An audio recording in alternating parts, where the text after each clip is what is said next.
Comment trouver un projet rentable en immobilier en 2023 pour faire des opérations d'achat-revente? J'ai identifié maintenant, depuis que j'ai commencé à investir en immobilier, les 2 points principaux lorsque tu souhaites investir dans l'immobilier. Premier point, trouver le projet. Deuxième point, trouver le financement. Et durant cette vidéo, on va travailler ensemble le premier.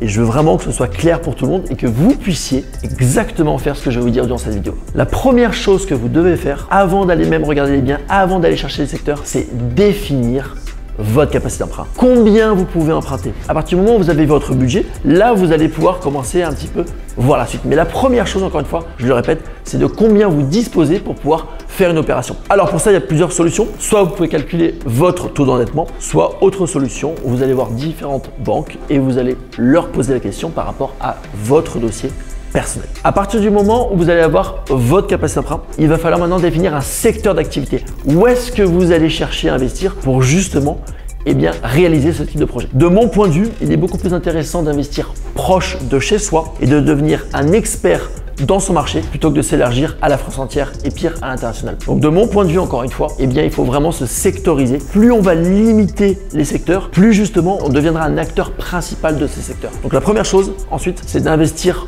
proche de chez vous. À partir du moment où vous avez défini donc ce secteur d'activité, il va falloir un petit peu regarder quels sont les secteurs rentables proche de chez vous. Alors comment on va analyser un secteur rentable?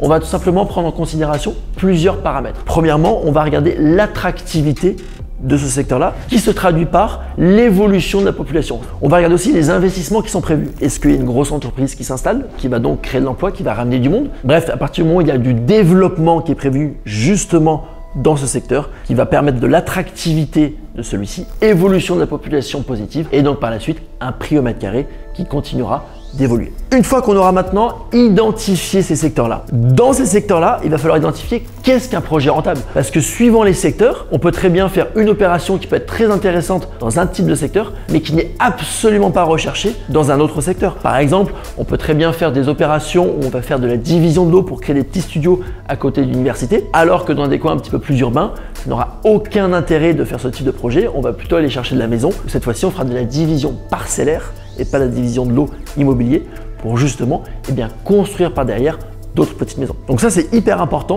lorsqu'on a défini ces secteurs. C'est dans ces secteurs-là, quels sont les projets rentables. Et enfin, quels sont les projets rentables par rapport à votre capacité d'emprunt. Et ça, c'est très important aussi à prendre en compte puisque suivant sa capacité d'emprunt, on pourra aller sur ce type de projet ou sur des projets encore plus importants. À partir du moment où on a la capacité d'emprunt, le secteur, le type de bien qu'on va devoir aller rechercher, il va maintenant falloir aller faire ce qu'on appelle de la prospection. Alors on a 2 types de prospection. On a la prospection directe, c'est-à-dire vous-même, votre voiture, vous prenez votre téléphone, vous traversez un petit peu votre ville. Dès que vous voyez une maison abandonnée par exemple, vous pouvez noter l'adresse. Ensuite, vous allez sur francecadastre.fr et il faut savoir que vous pouvez récupérer les coordonnées propriétaires.